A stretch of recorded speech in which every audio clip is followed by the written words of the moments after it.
જલાપોર તાલુકાના આસના ડાભેલ મુખ્ય માર્ગ પર છેલ્લા કેટલા સમયથી સ્થાનિક રહીશો દ્વારા બિનજરૂરી સ્પીડ બ્રેકરો દૂર કરવાની માંગ ઉઠી રહી હતી।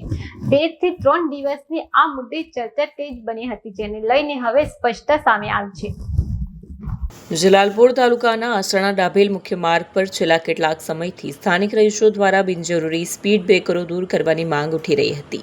આ મુદ્દે આસણા ગ્રામ પંચાયતને વારંવાર મૌખિક તેમજ લેખિત રજૂઆતો કરવામાં આવી હતી। આ રજૂઆતોને ધ્યાનમાં રાખીને આસણા ગ્રામ પંચાયતે પંચાયત બોર્ડને વિશ્વાસમાં લઈને માર્ગ અને મકાન વિભાગને રજૂઆત કરી હતી।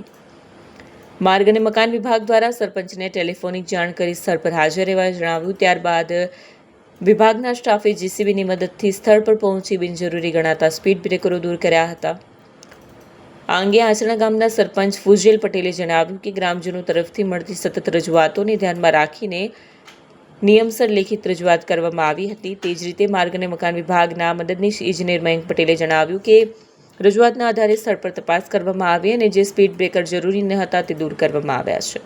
ઉલ્લેખનીય છે કે આસણા ડાભેલ માર્ગ પર છેલ્લા 2 થી 3 દિવસથી આ મુદ્દે ચર્ચા તેજ બની હતી, જેને લઈને હવે સ્પષ્ટતા સામે આવી છે।